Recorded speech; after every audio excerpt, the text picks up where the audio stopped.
that you have received earlier this summer, and going to take action on that. And we definitely are committed to changing this. I'm excited to be working with Director Oak, who recently you took action on this evening.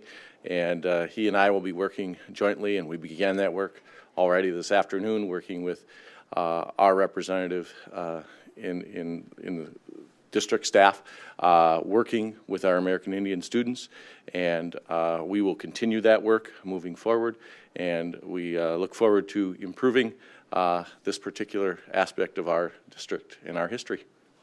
So with that, I'm going to call forward Sarah.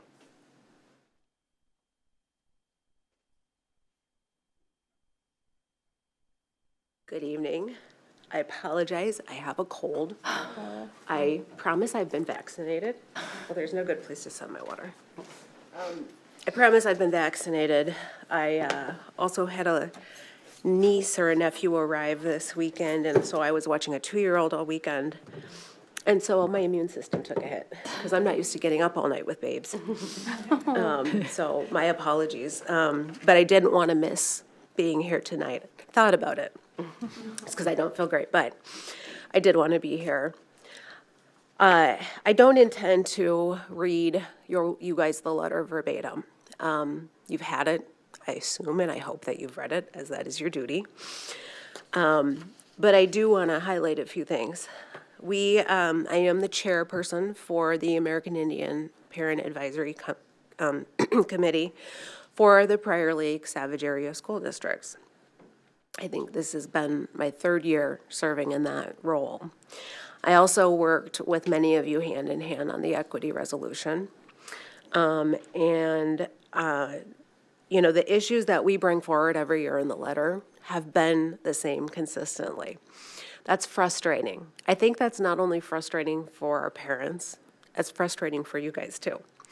And one of the things that I observed is that we put this letter out and we do what the statute requires. And the statutes, as you all know too, I'm an attorney, the laws are the minimal requirements, right? That's the base requirements of what we have to do. So the statutes say, I have to write you a letter saying why we voted on concurrence. Then you have to write me something saying what your response to that is. And then it doesn't go anywhere. That's what I've noticed. That's my observation that I bring forward tonight after 3 years of doing this. And we all know what the definition of stupidity is. Isn't that what they say about doing the same thing over and over again and getting the same result? And that's what's happening. And so I don't know that we've ever been on the agenda to actually come in person and present this resolution. I don't know why that is historically. Many of you know I didn't move into the school district until January of 2017. But I do think this is important. I appreciate being here tonight. Thank you for having me. Thank you for hearing me. And I hope you don't just hear me, you don't just hear sounds, but you're listening and you're actively listening. So the issues have been the same. We're talking about some questions about funding, about how do we fund our coordinator position, how do we use our coordinator, what are their priorities, what are Korean Alliance's priorities. And I think for our group, we really need her to be devoted, especially in these early years, to working with the Native students. And she's been a fantastic resource for other classes and other teachers. But we need a system for her to be able to she gets tons of requests because obviously people are interested in learning. We need to have a system or something so that we can figure out how her time is being spent, how we can more wisely use her time. And so there's some kind of a gatekeeper so she doesn't feel obligated to do everything that she's asked to do. If we all did everything that we were asked to do, none of us would sleep. We just wouldn't. You know that. I know that. I think also, taking things seriously when they're brought forward. And I'm not going to go into it at this meeting, but I had a situation personally with one of my students having a negative interaction with other students at the school. And when our families bring these issues forward, they need to be heard, and we need the administration and the staff to actively address resolving whatever has gone on, not to wait for the parent to come forward and push it.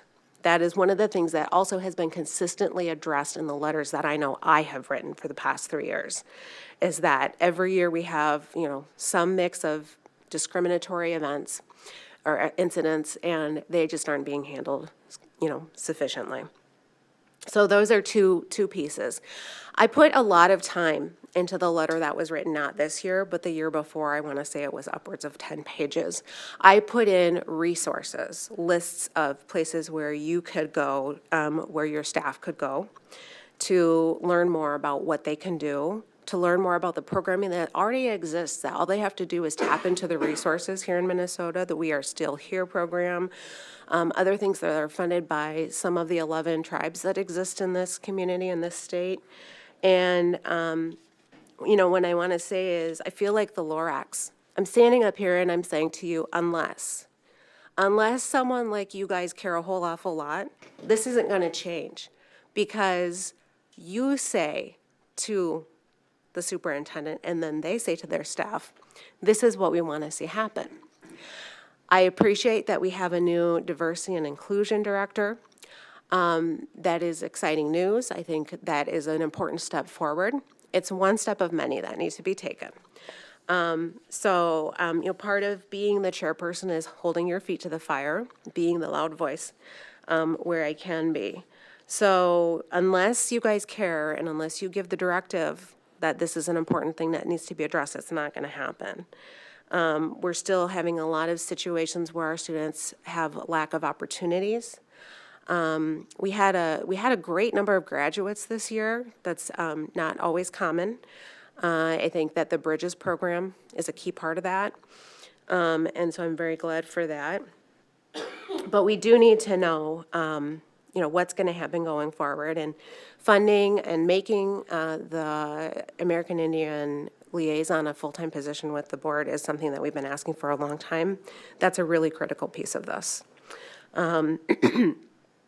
I think the other thing that I want to point out is in the letter that I got back in response to last year's letter, I had several pages with issues that I raised and very specific questions and requests, and they weren't in a category labeled recommendation, so they didn't get responded to.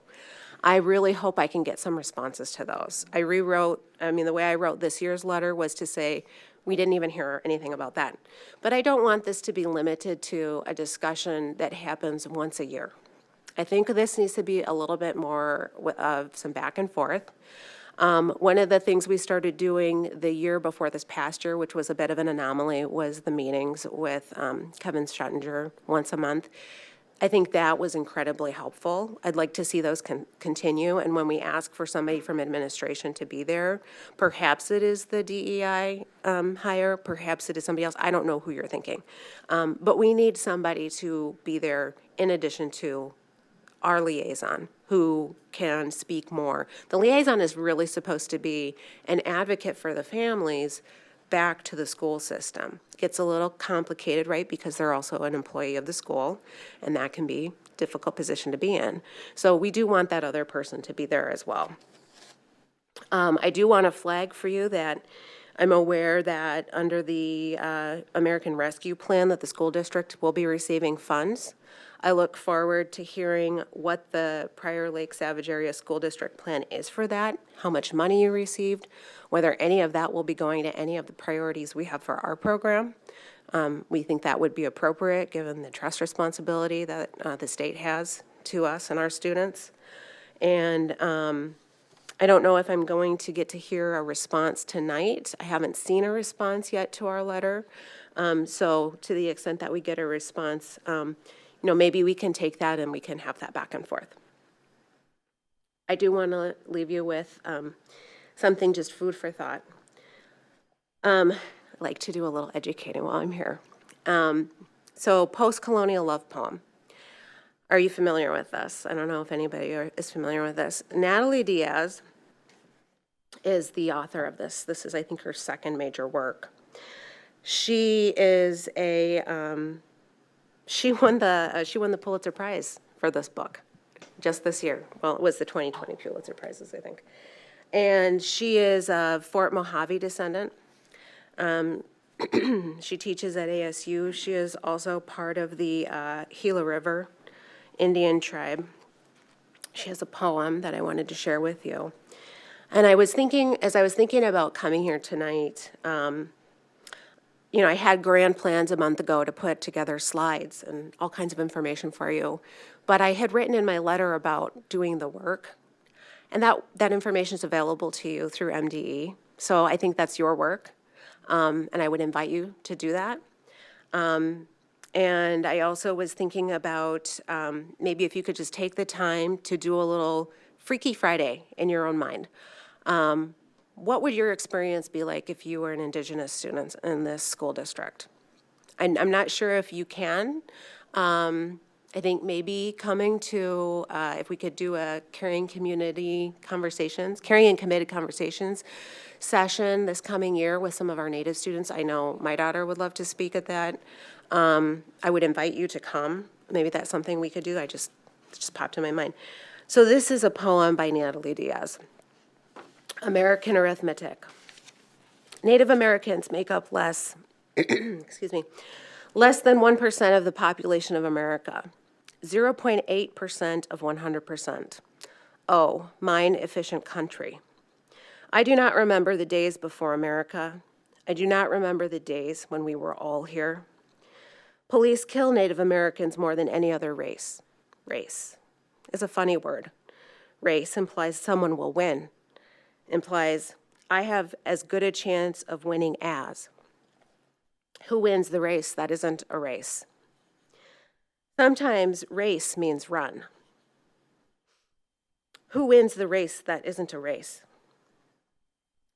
I'm not good at math. Can you blame me? I've had an American education. We are Americans, and we are less than 1% of Americans. We do a better job of dying by police than we do existing. When we are dying, who should we call? The police or our senator? Please, someone, call my mother. At the National Museum of the American Indian, 68% of the collection is from the United States. I am doing my best not to become a museum of myself. I am doing my best to breathe in and out. I am begging. Let me be lonely, but not invisible. But in an American room of 100 people, I am Native American. Less than one, less than whole. I am less than myself. Only a fraction of a body. Let's say I am only a hand. And when I slip it beneath the shirt of my lover, I disappear completely. There's a reason why this woman, who is Indigenous and Latina, is the first Latina person to win a Pulitzer Poem Prize, for poetry. And I think that there are a lot of things when you listen to that I hope resonate with you, because that's why I'm here. I'm here speaking on behalf of my children and my little nephew who arrived, who will be part of this school district, I think.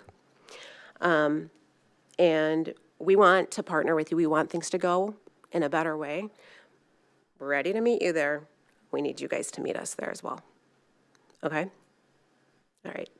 Thank you. And again, I apologize that I came here with a cold. Do I need to answer any questions?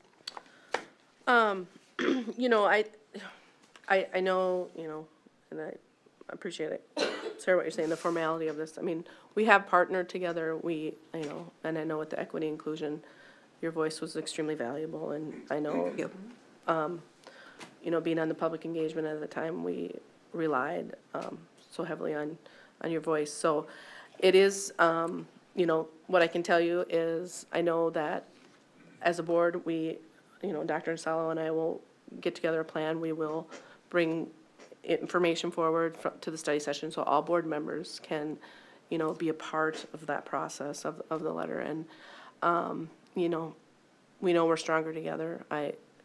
Your comments, you know, no one takes lightly. And I have your 10-page letter right here. I've written it and made lots of notes throughout for a while. So I don't think, I think I can speak for every one of us that this is very important work for us, very critical, and we know, you know, we want to address your concerns. So it is something, and we will for sure get back to you, obviously, before the September date, whenever that date is, the 12th or something. But Dr. Stahl, I don't know if you want to say anything. No, I just want to thank you also for coming tonight. One of the questions you asked, as you talked about who would be the district administrator that works with the American Indian Parent Advisory Council, and both Dr. Edwards and Sam Oak will be jointly doing that. You know, we had a lot of conversations, and I know they talked to Ms. Lyons about that as well, and to gain her perspective. And our American Indian education is part of our core curriculum. And that's why we believe it's really important that Dr. Edwards is there as the Director of Teaching and Learning. Additionally, there are additional supports and opportunities that we want to be sure students have. And as we look at our achievement gaps and gaps in other areas, we know that, that Mr. Oak will play a huge role in that as well. So I wanted to answer that one question that you had. Thank you. To know that it wasn't an either or. We see it important in our core curriculum as well as in our equity and inclusion department. Thank you.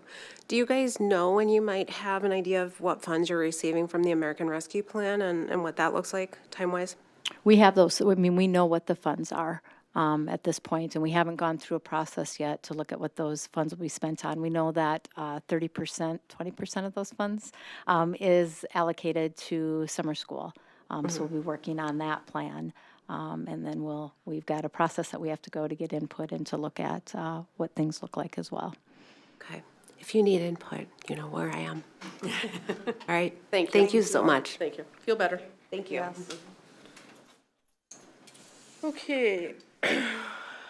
Next up is the 3-year board agenda, and my computer went dead here a second, so give me a minute to pull that up.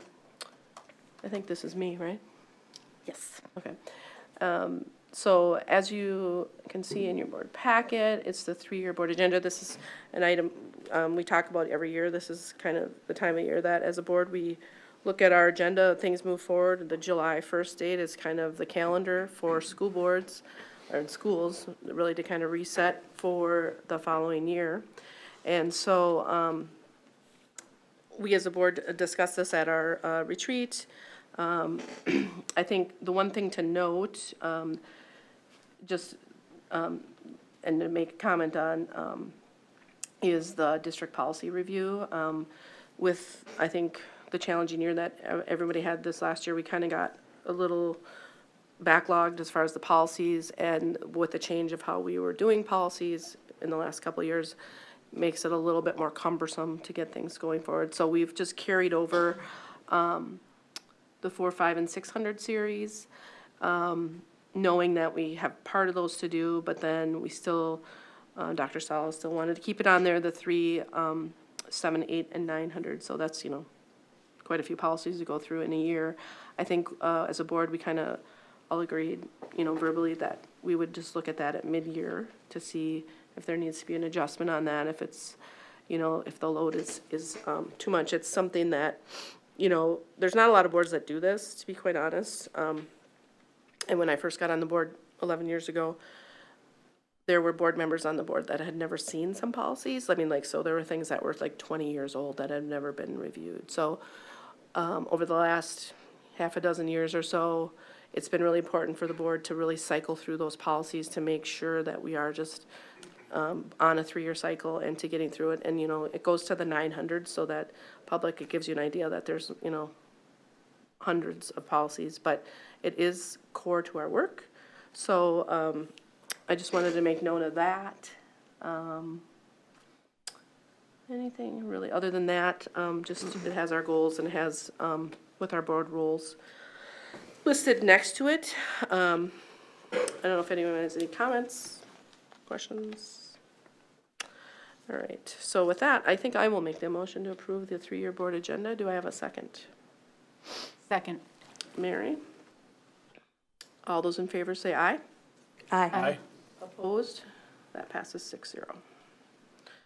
And next up is the Tech Levy recommendation.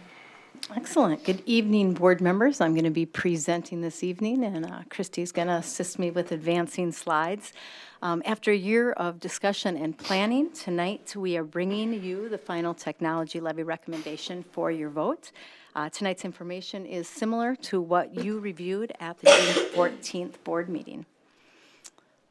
We'll quickly highlight some key highlights of our funding context, what we heard from our community throughout this process, and the recommendation itself.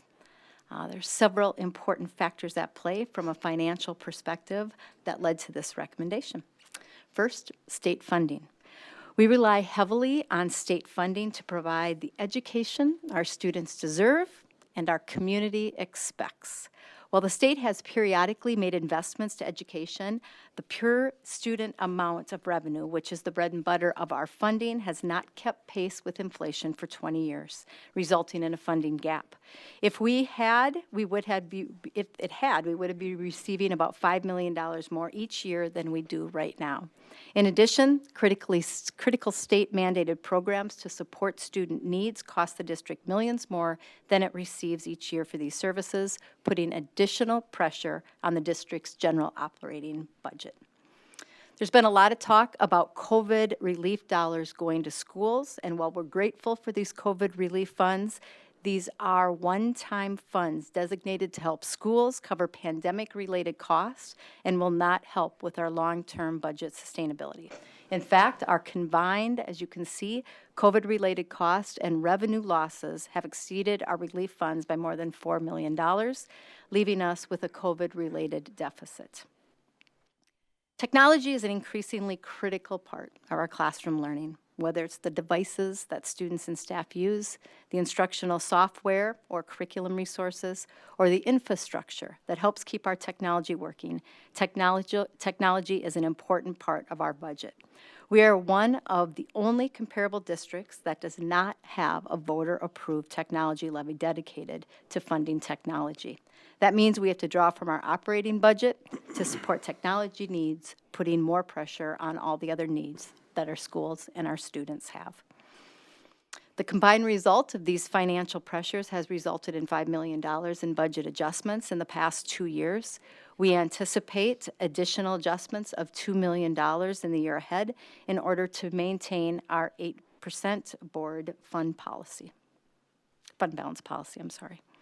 For the past few years, our technology budget has been relatively steady at about $3.5 million per year. Again, we draw these dollars completely from our general fund because we do not have a dedicated technology levy to pay for these important expenses. Throughout this planning process, as you know, we've listened to our staff, our students, and our community. What we've learned has influenced the final recommendation that you will vote on this evening. We've conducted several technology surveys of staff, students, and our community, along with student focus groups and input from other district groups. Here's a summary of what we have heard from students and staff. We are not and should not talk about the specific devices right now. Instead, we are showcasing what our stakeholders feel are must-haves. No device currently allows for all the things listed, but several essential conditions have been identified.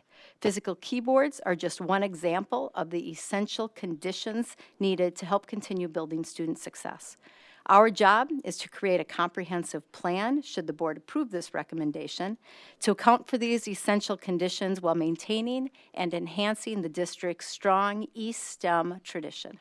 Again, that stands for environmental education, science, technology, engineering, and math.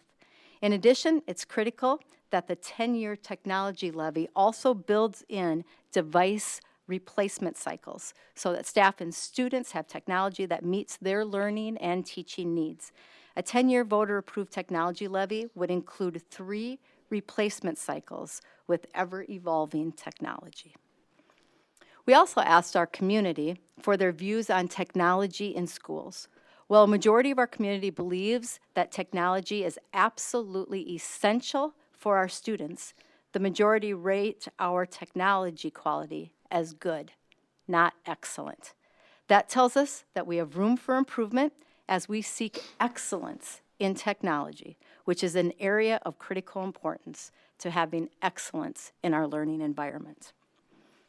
Based on everything we've shared and learned over the past year, we bring this recommendation to you tonight for your board vote.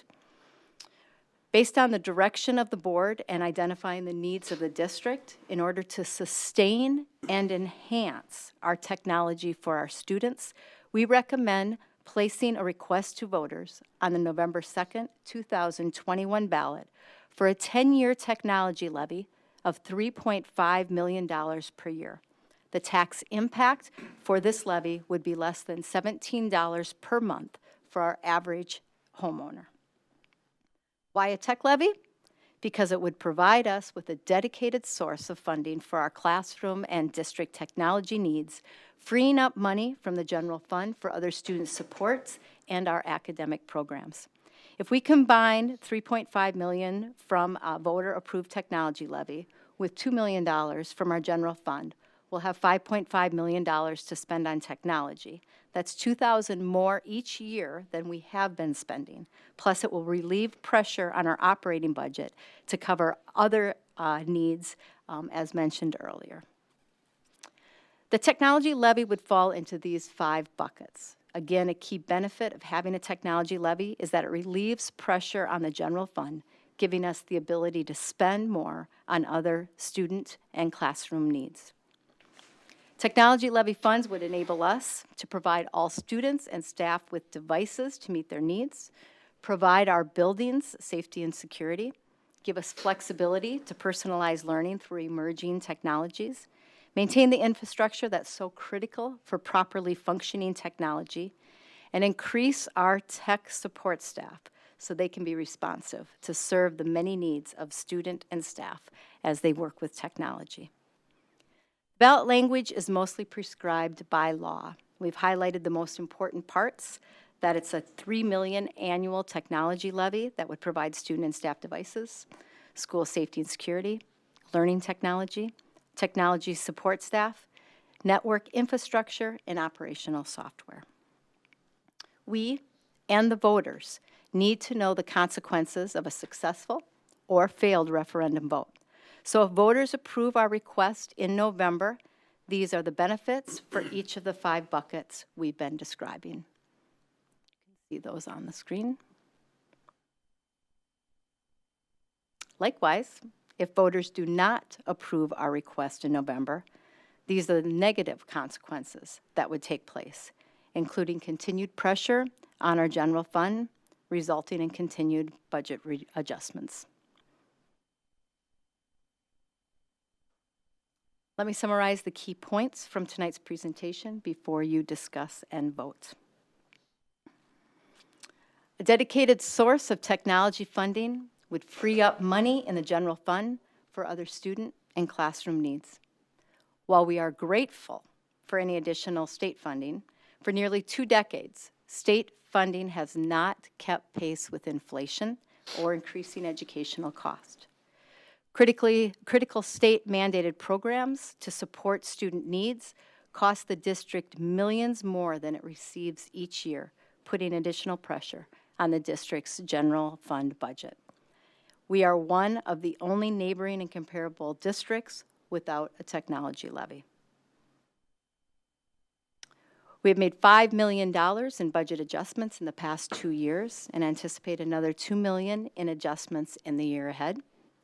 The federal COVID relief dollars are one-time funds designated to help schools cover specific pandemic-related funds with a fixed timeline. They are not an ongoing or sustainable funding source. We've had nearly $9 million in COVID-related costs and have received about half that in state and federal funding to cover them. That leaves us with more than a $4 million COVID budget or COVID-related deficit.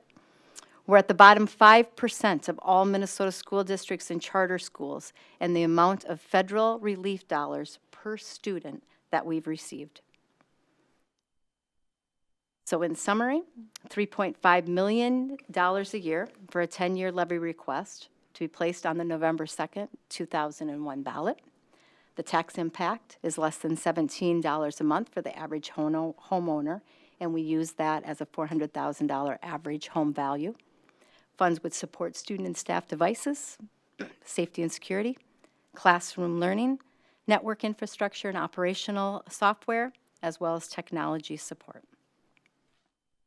A review of where we've been and what's ahead. We've been studying and discussing the possibility of a technology levy for a year.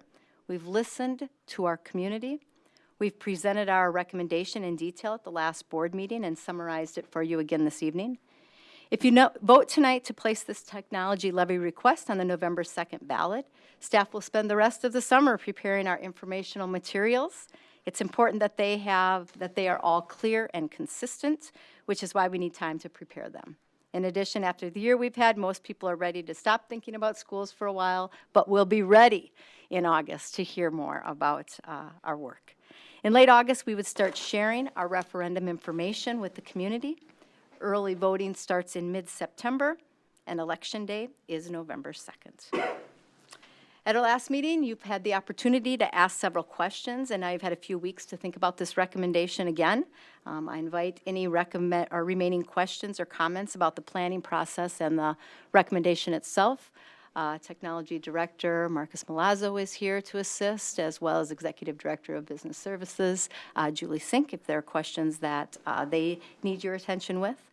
And at that point then, the chair will ask for a vote on whether to bring this recommendation as outlined to voters on November 2nd, 2021, and there are 2 resolutions that will need action. Thank you. Okay.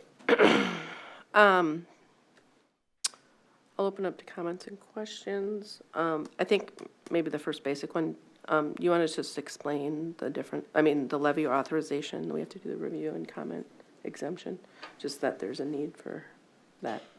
Right, there's two different resolutions. The first is because of what we're asking for, we have the ability to have a review and comment exemption. So the first resolution just says that because of how we have outlined and how we would use the funds as I described. And then the second resolution is actually calling the election. Okay. Yeah, and I just want to, because that's a little unique in referendum world, is usually do review and comment, but there is an exception in for the capital project levy, so just wondering if anyone had questions on that. Okay, just open it up. Does anybody have questions, comments, where we're at? The only thing that I would like to add is there is a difference between the way we fund and pay for the tech levy versus the standard referendum levy, and I know I've had quite a few questions on that. So I was wondering if you could elaborate on that for the purpose of the public. Yep, and I know we've talked about this. Julie, you want to talk about the funding mechanism as compared to like other referendums? So one is based on net tax capacity, which is what this is, and the other one is a market value, referendum market value, which is an operating referendum. So it's actually spread across all sources and classifications of businesses, homes, ag land, all of that. So on a homeowner, where in a typical operating referendum, ag land and seasonal is not included, it is on a technology levy. So there's a wider amount of people contributing. So it's spread out across larger, okay. And that's the net tax capacity, okay. Any other questions, comments? We've been talking about this for a year, guys, so, and I know some board members are only been at 6 months, but I think it's been on the agenda for the last 3-4 board meetings, so, any comments? Go around for I each can, person. yeah. Julie, would you have any comments? Comments. I appreciate the fact that we're discussing sustain and enhance in the referendum. I'm not a real big fan of when I see that we might have to take devices out of kids' hands once we put them in them, but it can happen. I don't want to see our district to take any steps backwards, but I definitely, I know that could happen, but I think COVID created a crunch time for us, and so if there is a time to get this taken care of, I think it would be now. But I love that the residents can continue to support the district and send it out to vote. I don't think it's a crazy dollar amount looking at what the technology needs of our district really are. Okay, Mary. Well, I know taxes are never a pleasant topic. I will say that if we look at the state of Minnesota in general, and you look at the STEM education, that Minnesota isn't exactly ranked very high for that, and that is, the fault of, us, basically. I also would note that the districts that rank the highest academically have some of the highest tech levies. And I think that's a direct correlation, and we should not ignore that statistic. I've been working with kids in this district for close to 20 years. I've been a volunteer coach for various things from, camp invention to mini robotics teams, et cetera. And I can tell you that it is heartbreaking to see the kids who do not have the devices they need in order to succeed. I think COVID really drove it home, but I can also say that when I did mentor kids and I saw them work only on their iPads because they didn't have anything else, I almost always went out and bought them a keyboard. And so they would have something to type with, and they would learn how to type, which is, even if they take a keyboarding class, they don't have that opportunity. As I've mentioned, and I've told this story before, I think it really hit home during COVID when kids of all levels, backgrounds, et cetera, were crowded into the Caribou parking lot with an iPad on their lap, typing 8-page papers with their fingers. And the difference between those families and school districts that could afford a little bit more was a stark contrast. So I want people to keep that in mind, that if we're going to graduate kids that have the capability to succeed in this world, they have to have access and learn and have the tools and the software that they need to be able to get out of school, succeed in college, succeed in a job, have the ability to experience technology the way it is today and the way it's only going to get even more embedded. I also feel that in order to support that, the teachers need to have equal, if not greater, levels of access to not only staff and tech support, but also to the technology, because they're teaching our kids. So if they're not funded, if they're not supported, if they're not given the tools, the training and the education and the support that they need, then how can they help our kids? So it all kind of is a little bit codependent on each other. And we are one of the few districts that doesn't have a tech levy.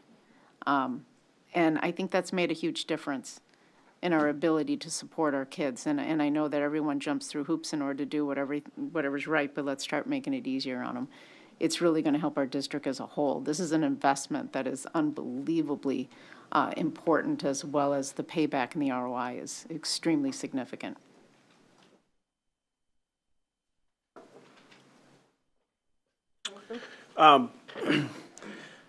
Thanks, Mary. And I would say there's a little gratitude from all of us for the fact that this has sort of been something you've been driving for some time.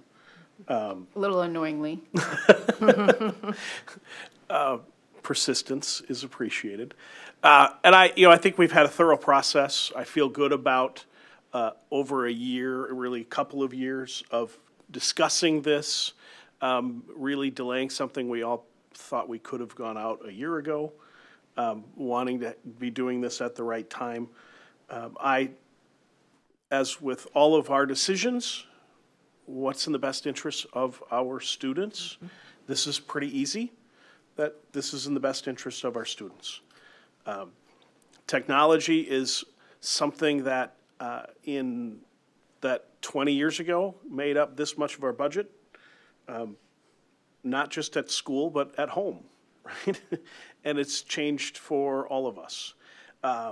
And we might hear from the community that it's the wrong time, and we'll make adjustments. But we have had a couple of years, a couple of cycles now of tightening the belt as necessary.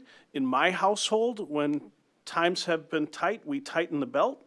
And we have also gone out and looked for new sources of revenue, because I can tell you 15 years ago, my wife went back to work because we found new revenue. And so people like to talk about our budget looking like a household's budget, and one of the levers we have is looking for revenue. And doing it in a responsible way, and I believe that we have done that. I appreciate the fact that we've gained input from staff, from students, from the community. I feel very good about going out. I'm optimistic the community will support this. Okay. Amy? I don't have a lot to add. You all spoke very well, and I agree with all of your sentiments. I think the one thing I do want to point out is for anyone listening that kind of the short version is that, yes, we've been very thorough. It's been on the table a long time. We've looked at a lot of scenarios, and a couple scenarios we talked about was going for more money. And I think we decided that to be respectful to our tax base and their threshold, that we would not do that, that we would go for this amount because we felt like it respects what the taxpayers here would support. And in doing that, my feeling on that is that therefore, and my hope is that therefore it's a one-time deal and it will pass because it is timely and it is needed and it is respectful of the community.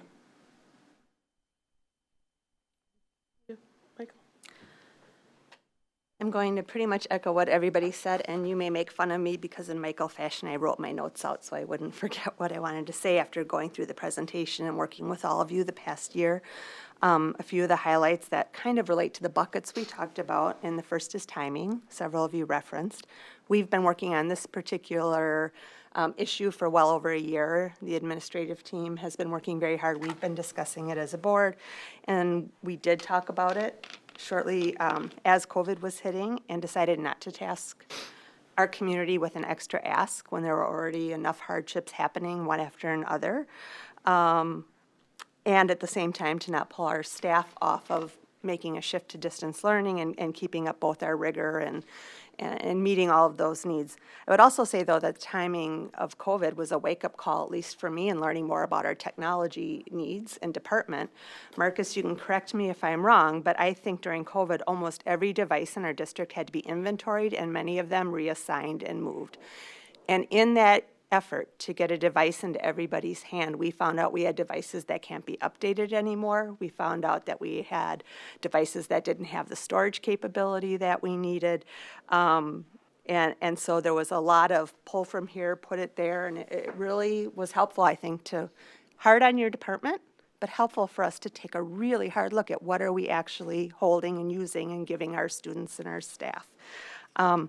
I'd like to emphasize the focus the district has on personalized learning. As board members, we have the honor of being able to go into classrooms and visit. And over the last 2.5 years, I've been in a lot of classrooms at every level. And I've seen how technology can be used in the classroom. And just briefly, one example was there was a middle school class, and I went to several class periods. And the teacher created this, personalized learning approach where students got together in small groups. They pulled a common project or interest they had. They went through specialized training to use their technology to do their research, to work independently and as a small group, sharing information back and forth. They got trained on how to organize that material so they could present it. And they also got training in graphic design and the art of a good presentation. And in the end, they presented to not only students, but parents and staff and people who were invited in. And what I want to stress is, it wasn't the technology itself that made that great learning happen. That was the teacher and the students and the lifelong skills. The magic happened in the way it was structured, but the device was a connecting point for all of that. So I don't want anyone to think we're talking about devices in lieu of really innovative teaching that serves each student. I also want to highlight safety. I've had the privilege of attending a few safety in-depth training, crisis management events over the past year as a board member, training from the I Love You guys to participating in the half-day emergency drill that we did with several people on site and volunteers. And what it did is it helped us look at what resources do we have, what is our response time, how would we handle an emergency, And you can even look at things as simple as our entry systems and our walkie-talkies and everything else. This district prioritizes safety, and we know it takes resources to do that. And that's heavy on my mind while I think about this. Finally, we are charged with following our strategic plan and mission, and we have an operational plan and priority work and strategic directions the community helped us design a few years ago. And I feel like this technology level levy and what we would like to do with it, or what our staff would do with it, touches on almost every strategic direction the community charged us with and helps us meet that. And so I think in terms of our obligation to the community, that really hits home for me. And we have an obligation to be fiscally responsible. We have been trying to make things work. We are a pretty lean district. Funding hasn't kept up. We didn't get celebrations of giant amounts of COVID relief, although we're grateful for everything we did get. And we know our devices are aging. We know that we have to keep pulling from the general fund in order to replace those in a timely cycle for our students. We know that we had an 8-12 one-on-one device plan and looked to move down and make one-on-one K through 12. This would be a step forward in that direction. This is about having access to learning tools and digital management tools, and it's also about the infrastructure that would make this possible, and the staffing. Because we have, approximately 8,700 students, give or take, maybe 1,200 staff. Not only are these devices, we need to have the wiring and the staff who can help use these tools for the learning that we want our students to have the opportunity to be exposed to. Finally, our commitment to students. Jonathan mentioned this. Every time we have a tough decision, we find ourselves saying what's best for our students. And in this time, when it comes down to it, this is what I think is best for our students. Like Mary said, let's give them every opportunity to close achievement gaps, to be prepared to go out into a globally changing economy, to be prepared for the workforce, and to do the best learning they can. And finally, the State School Board Association would say that the school board, with community input, envisions the educational future of its community, and then formulates the goals, defines the outcomes, and sets the course for its district. Tonight I plan to vote yes, because I think that when I read that statement, I believe the year of work that we've put into this, and by the staff and by the board, will help us fulfill our role in setting that direction and taking care of our students. Okay, thank you. And then I guess I will, as well my fellow board members have eloquently said, I think whenever we go out to the taxpayers, in the years that I've sat here, I'd never take that lightly. I think, you know, it's a difficult thing to do. It's something that I think as a board over the years, we've been very cautious when we do it. And so, you know, that being said, I think looking at the fact that we've cut $5 million over the last 2 years, and then are anticipating another $2 million cut if there's no changes, to me, to go out a third time, I mean, each one time those cuts happen, it hurts our program, and it, in the end, hurts our students. And so I think we need to give our students, our families, a chance to get this additional revenue. I do think, as Amy said, we had a lot of discussion about the amount.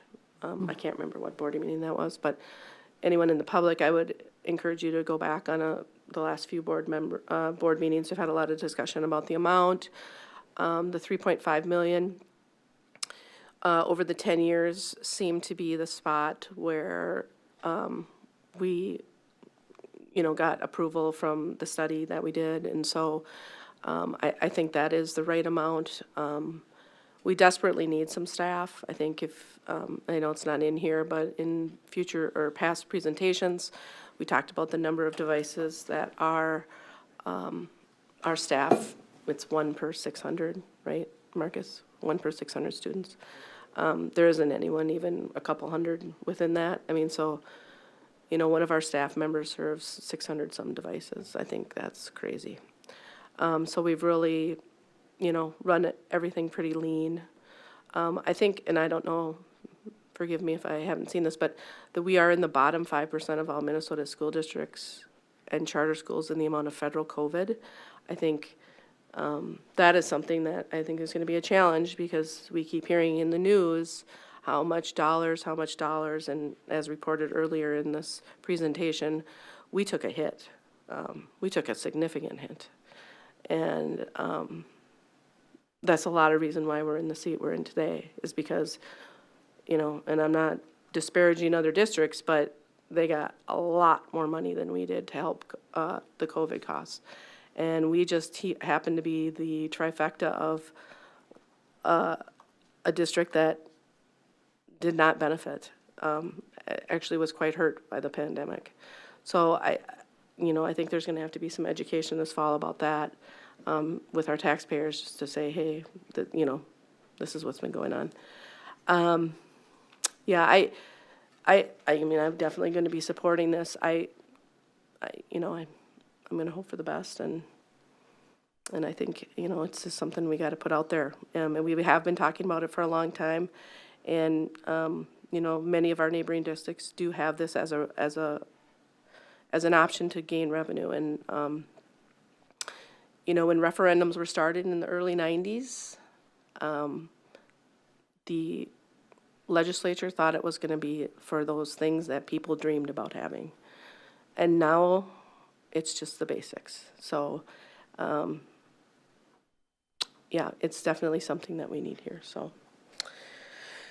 Okay, so with that, I don't know if you have any comments or anybody?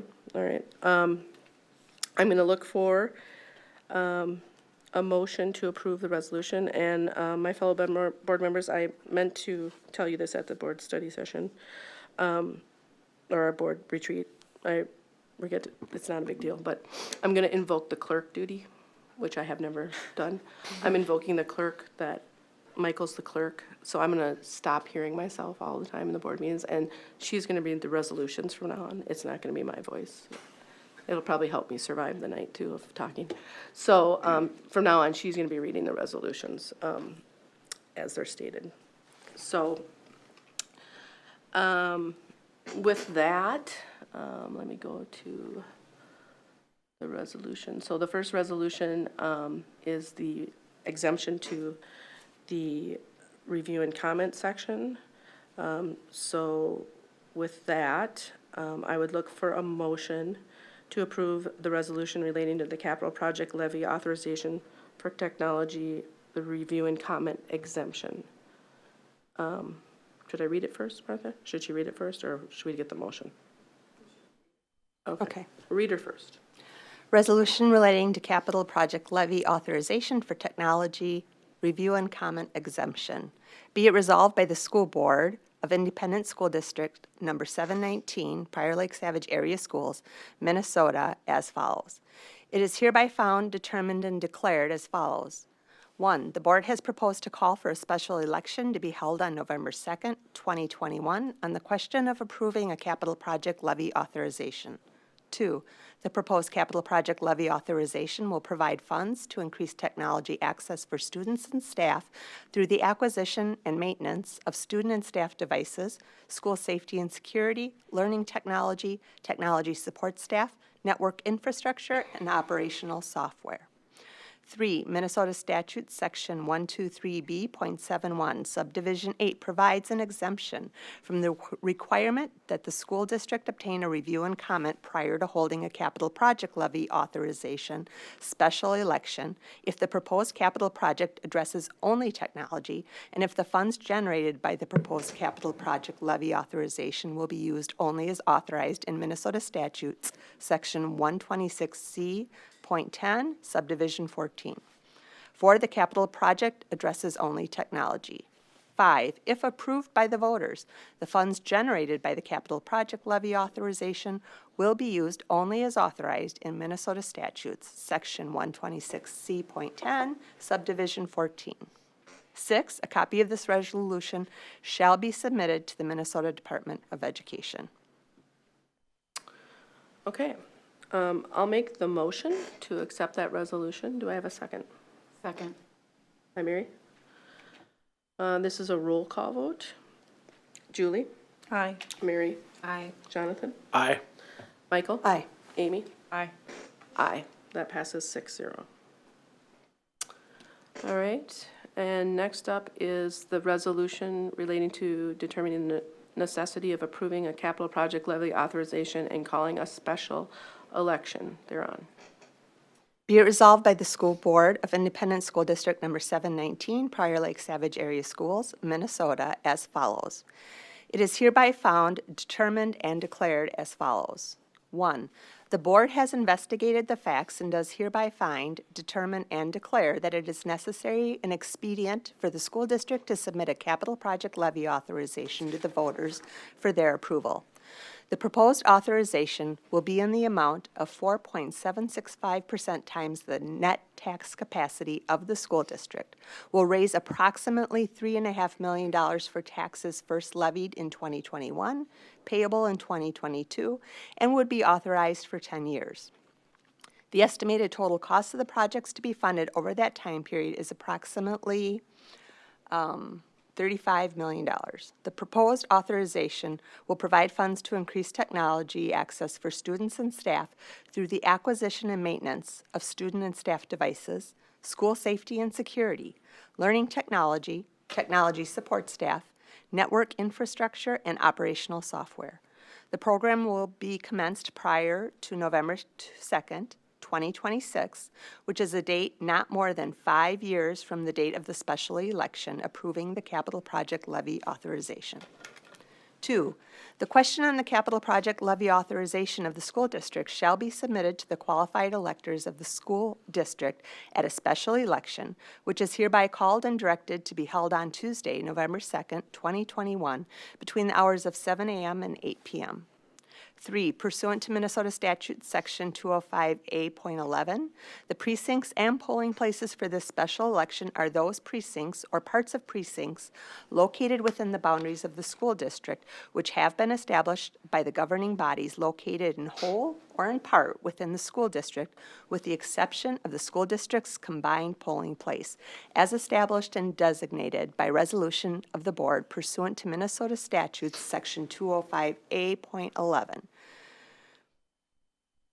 Serving the territory located in Spring Lake Township, Sand Creek Township, and Cedar Lake Township, and is hereby designated for this special election for voters residing in Spring Lake Township, Sand Creek Township, and Cedar Lake Township. 4, the clerk is hereby authorized and directed to cause written notice of the special election to be A, provided to each county auditor at least 74 days before the date of the special election. B, provided to the Commissioner of Education at least 74 days before the date of the special election. C, posted at the administrative office of the school district for public inspection at least 10 days before the date of the special election.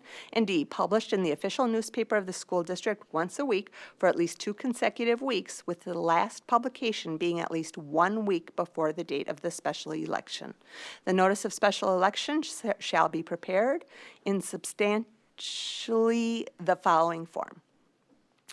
And then I'll read the next part, correct? Yeah. Notice of special election, Independent School District Number 719, Prior Lake Savage Area Schools, Minnesota. Notice is hereby given that the special election has been called and will be called in and for Independent School Number 719, Prior Lake Savage Area Schools, Minnesota, on November 2nd, 2021, between the hours of 7 a.m. and 8 p.m. to vote on the following questions. School District question, Capital Project Levy Authorization for Technology.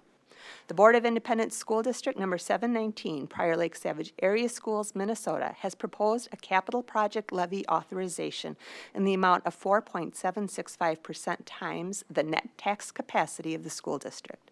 The proposed capital project levy authorization will raise approximately $3,500,000 for taxes, first levied in 2021, payable in 2022, and would be authorized for 10 years.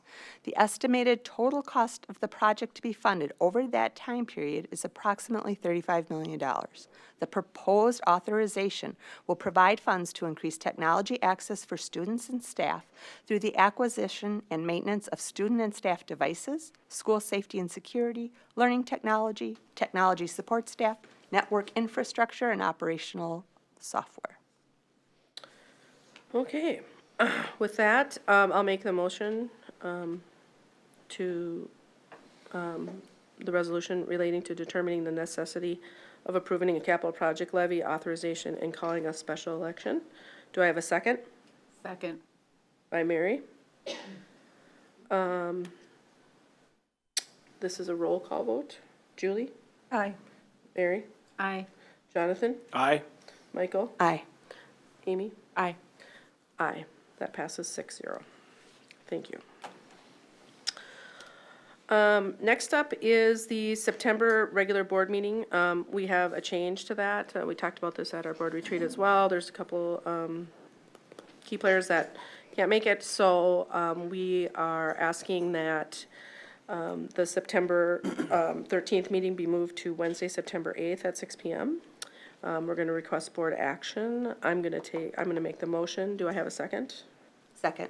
By Michael. Any comments or questions? I appreciate everyone being flexible. Thank you. All those in favor say aye. Aye. Opposed? That passes 6-0 as well. Next up is policy, and for our new board members, and I think we've talked about this, but every July we have annual policies that we need to approve. No matter what they are, they just have to come through. Those are the 9 listed there in front of you, so they don't necessarily, it's not coming through our regular process, it's just they have to get brought up. You note that there's some italicized there that we are actually going to approve them, and then we're going to go, and the work is still continuing on changing them. It's just we couldn't get it done before July, so we're going to approve it as is, and then those few will continue to move through our regular process and be approved again in a couple months or whatever. It finds its way out here. So with that, I'm going to make a motion to approve the annual board policies as listed in your packet, the 9 there listed. Do I have a second? Second. By Jonathan. Any comments and questions on any of those? All right, seeing none. All those in favor say aye. Aye. Opposed? That passes 6-0. Next up is the first reading of the policies. The ones that you see here listed, 413, 502, 520, 522, 528, 529, 606 were brought forward last meeting, and we had a first read through them. So we already had any type of changes that we requested in there. I don't know if anyone has any comments or questions on any of those, but those are listed. Good? Yeah? Wondering, are we implementing changes in the way that we're That we doing the talked study about at the sessions? retreat? Yes, Yeah. yes. And So- letting the public know ahead of time, Yes. like now? Like now. Wait, I don't know if I understand what you're saying. What do you mean? What am I? No, I mean, just saying that the study sessions will be televised or Oh, that's whatever. coming up in my board report. Okay, good, thank you. Yeah. That's coming up in my board report. Yeah, so I thought you meant as far as the policies, you know, we kind of No, no, talked no, I about the just- first reads, we've already talked about them, our changes are in there, they're in the thing. There isn't really a need for a lot of discussion unless someone sees something that wasn't done that they said they wanted done. It was more or And- less the study session being dedicated to Yep. doing most of the discussion. Right. Yeah, so the study sessions, right. Okay, so moving on then, there's no second readings, and so the ones up for approval tonight are those listed in your packet as well. 501, 506.1, 506.2, 526, 601.1, 604, and 621.1. These have been through the gamut. As I would say, that means they've been to at least 4 board meetings between study sessions and this, and they now are coming forward and seeking approval. Does anyone have any comments on any? Did you have? I had one point, I know we may approve them as a whole. I just wanted to point out, and I talked to Martha about it, that a correction we had made just didn't get accurately translated in the document. So I just want to make sure on 506.1 bullying prohibition, she did update our packet. But under definitions, under D3, we had just missed a word and she replaced that word, so. And we talked about that at the last board Yep. meeting, so that was Yep. supposed to be done, but yeah, that was updated in our packets. Yep, so now it reflects what we discussed. Okay, thank you for bringing that up.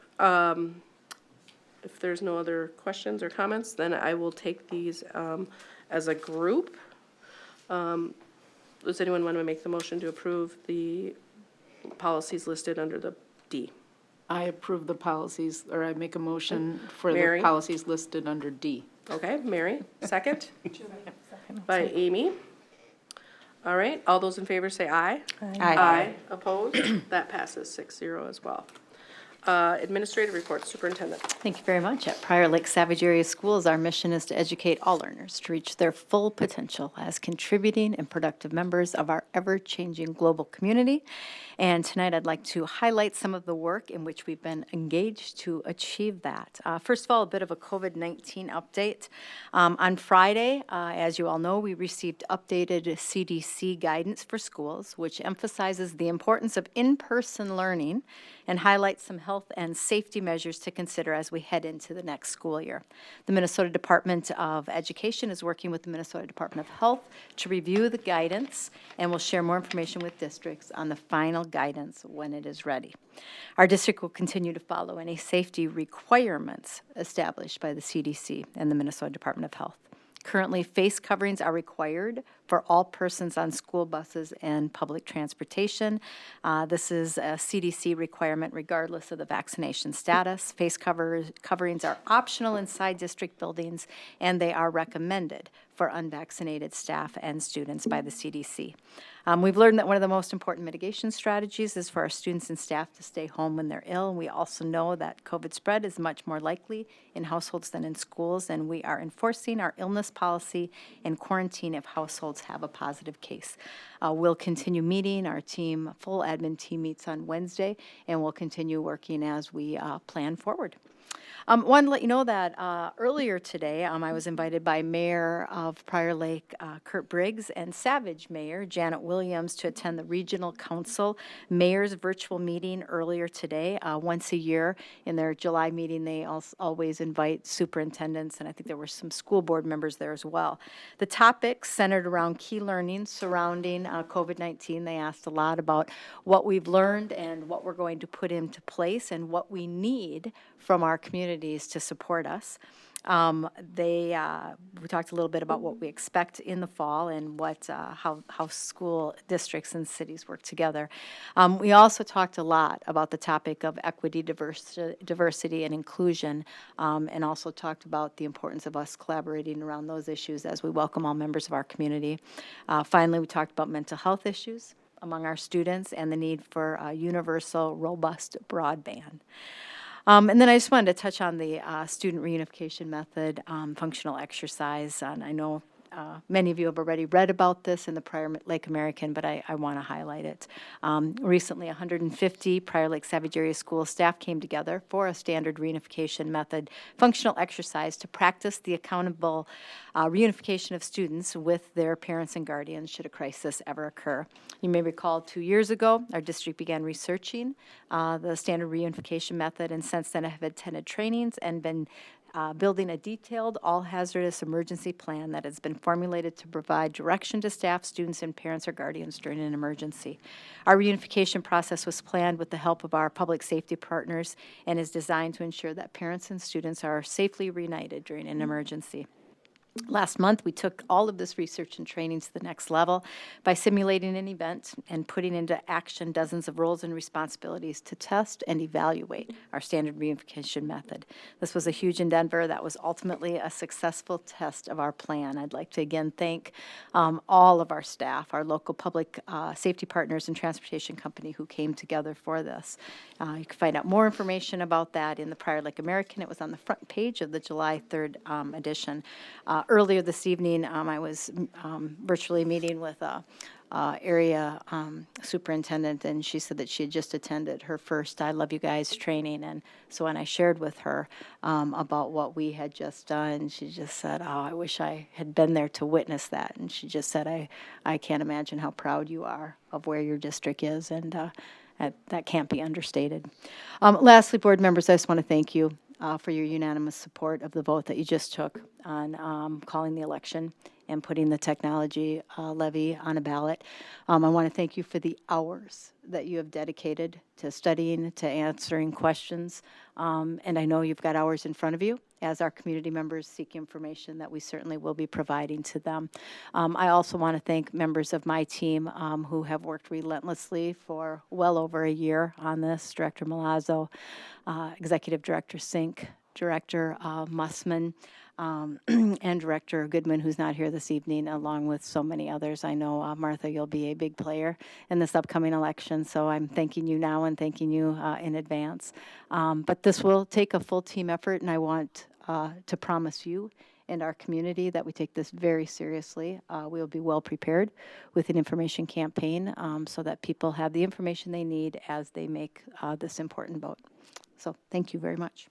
Okay, thank you. Administrative reports? Good evening. I do have a quick update.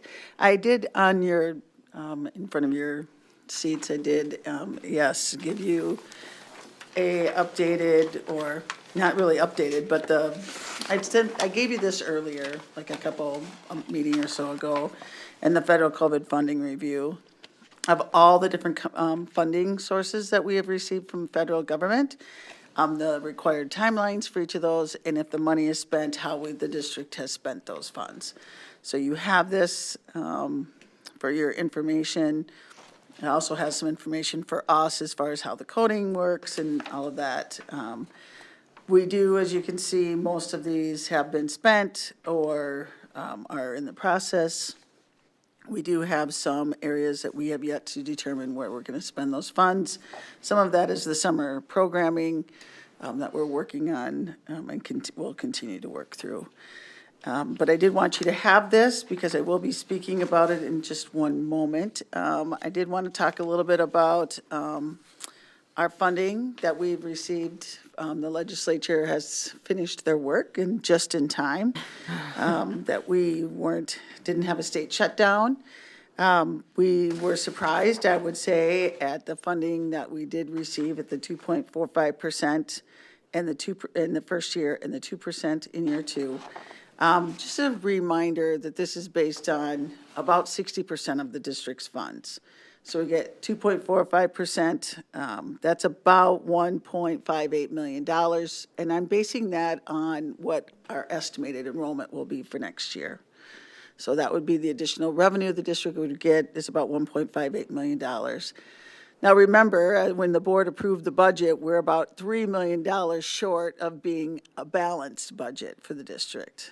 We talk about a $2 million budget reduction for next year simply because cutting an additional $2 million or finding additional revenue would get us to 8% of a fund balance. We wouldn't have to cut the total $3 million, but we definitely would need at least 2, and that'd get us right at our bottom level of 8%. So this would bring in about half, and that's if we don't have any additional expenditures. So that's year one, and in year two, the 2% is about $1.2 million, and that's still based on the 188 students. If we got additional students the following year, that'd be additional revenue. There is some one-time, love the one-time funding, because it appears as you're getting some money that it's just you get for 1 year. That's a special ed funding, a cross-subsidy funding, about $127 million. That's an estimate at this point, and another $6,500 for EL, or early English language learning cross-subsidy. So that's a very small dollar amount as well. So those are the two. If you think about our ESSER III dollars that we are receiving, that's just a little over $1.5 million. $300,000 of that has to be spent on summer programming. And so really it only leaves about $1.2 million for the discretion of the district to be used in other areas, as we have in other of our ESSER fundings. So it's very similar to that. As you recall, we used $658,000 as a one-time to help our revenue. We won't have that next year. And so so we do have some discussions to be had. about that funding piece of it. We are also talking about enrollment. The board did approve 188 students as our budget number for enrollment.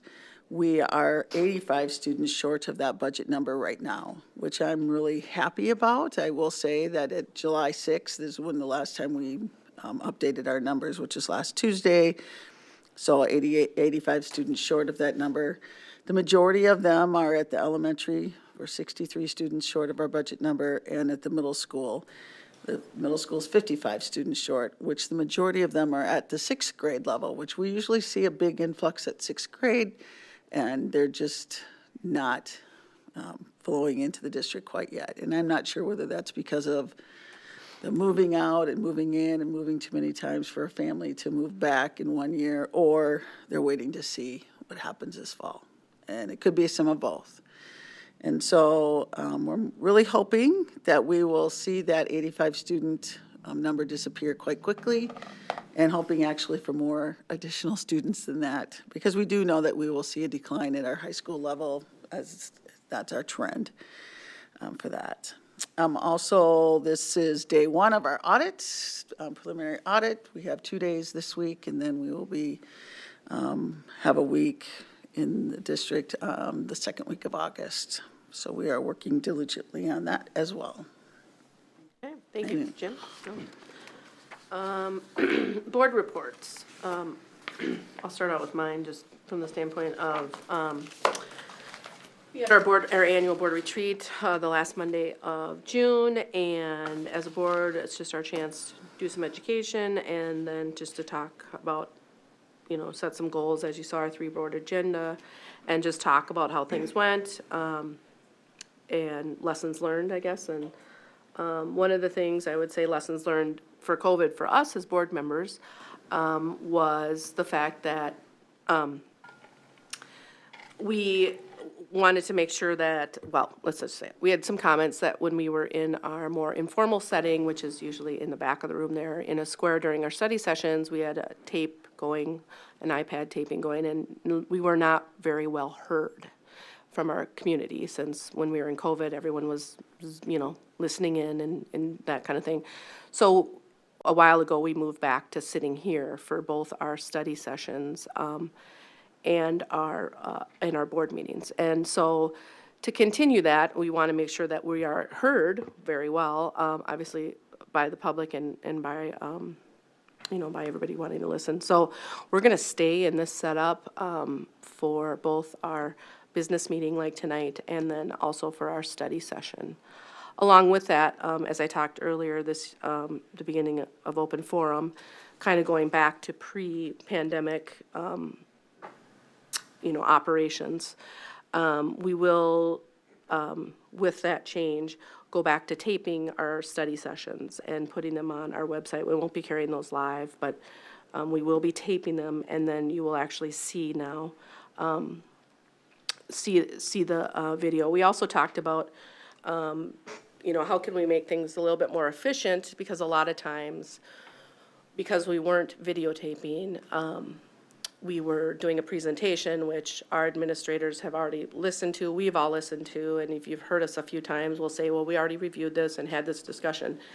And so what we're gonna do now, since we are gonna be videoed, is we're basically gonna refer to that, and we're not gonna have the administrator go through the whole thing.